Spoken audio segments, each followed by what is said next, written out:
Grabando. No podemos. El edificio más alto está formado por 20 ladrillos.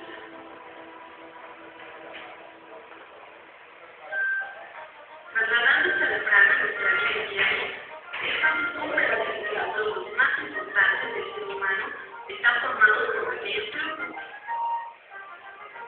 que se reúnen para formar un todo armónico y funcional. Lo mismo podemos decir de los aparatos electrónicos modernos, los cuales están formados por múltiples componentes individuales, cada uno con una función específica. El más sencillo de estos componentes son las resistencias electrónicas. Las resistencias electrónicas son uno de los dispositivos más comunes y de más amplia aplicación de los circuitos electrónicos. Los podemos encontrar en una gran variedad de formas, tamaños y colores, y sus aplicaciones son prácticamente innumerables. Están presentes en un sencillo radio de transistores, en una grabadora, en un reproductor de discos compactos, en un reproductor de DVD, incluso en la más moderna computadora personal.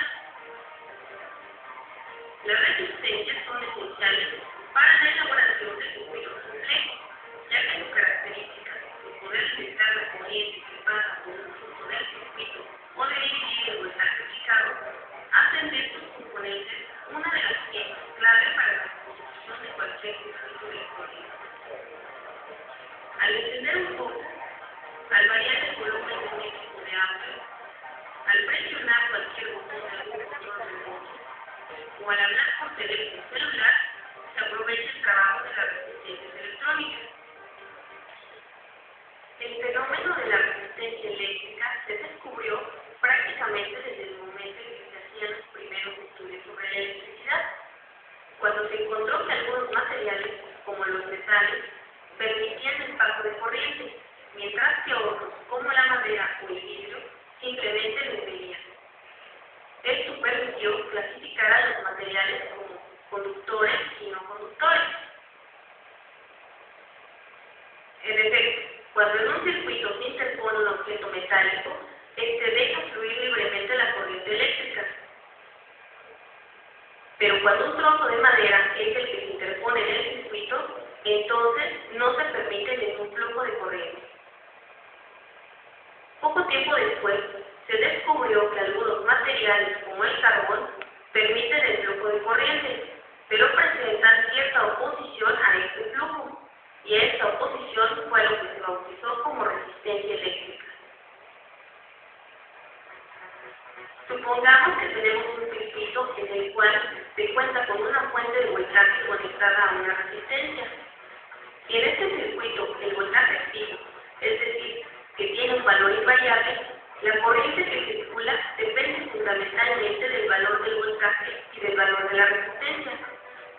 En otras palabras, al tener una resistencia pequeña, la corriente es sustancialmente alta, y por el contrario, al tener una resistencia elevada, la corriente disminuye significativamente.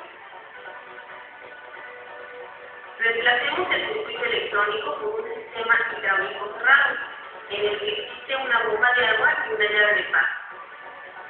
Si la llave se encuentra muy abierta, veremos que el flujo de agua es considerable.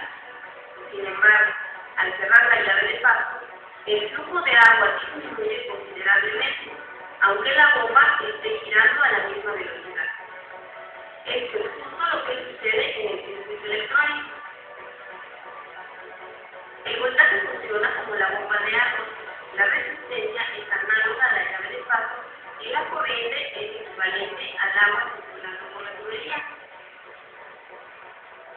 Entonces, si la batería es fija, lo que implica una bomba de agua girando siempre a la misma velocidad, tenemos que para una resistencia baja, lo que equivale a una llave abierta, existe una corriente alta, mientras que a una resistencia alta, lo que implica una llave cerrada, se presenta una corriente baja.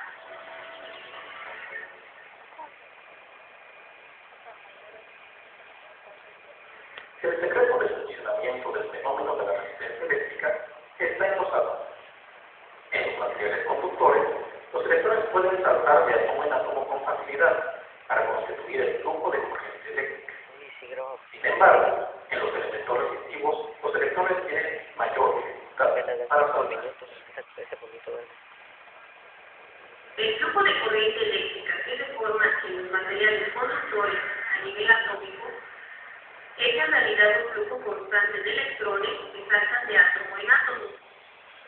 En los materiales resistivos como el carbón, los electrones siguen saltando de átomo en átomo, pero están sujetos con más fuerza, por lo que se requiere de mayor esfuerzo para obligarlos a moverse.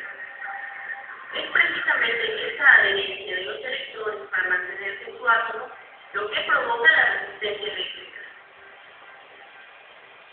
El físico alemán Georg Simon Ohm fue el primero que advirtió la estrecha relación que existe entre el voltaje, la resistencia y la corriente que circula en un circuito eléctrico.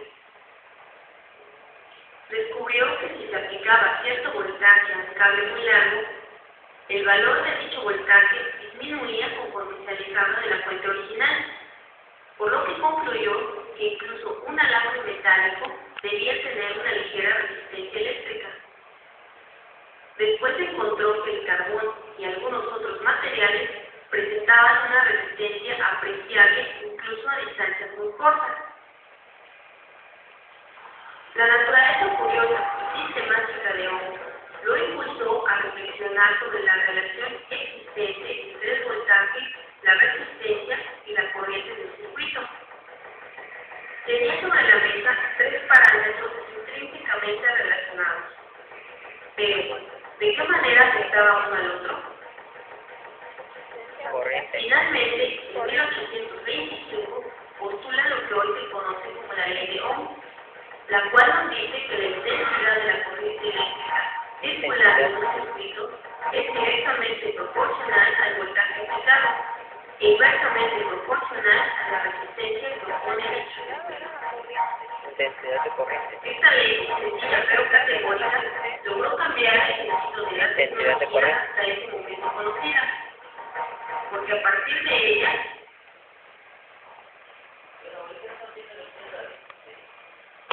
hay que suministrarle una corriente muy específica, Que la es vista. imposible proporcionarla, si no fuese por la relación existente entre el voltaje y la resistencia ocasionada por los componentes que llevan el mismo nombre. De la ley de Ohm se deducen tres fórmulas que resultan muy importantes en el campo de la electrónica. La primera indica que la corriente es igual al voltaje aplicado, dividido entre la resistencia que opone el circuito.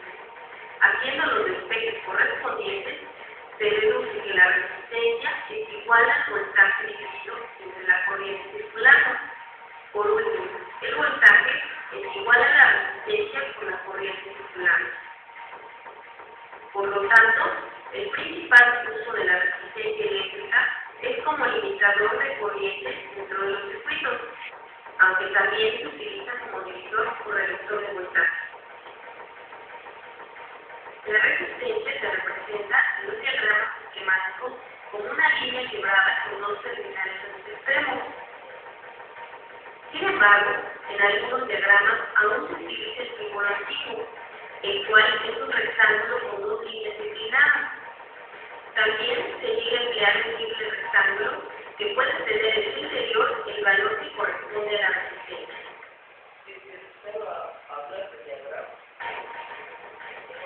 El valor de una resistencia se presentó y se representa con el símbolo griego omega. Una resistencia electrónica moderna tiene forma cilíndrica con dos terminales en sus extremos. En su cuerpo lleva pintadas 4 bandas de colores que indican el valor del dispositivo. Antiguamente el valor de la resistencia se advertía en alguna parte de su cuerpo, pero es grande y voluminoso. Sin embargo, debido a la miniaturización de los componentes electrónicos, se vuelve difícil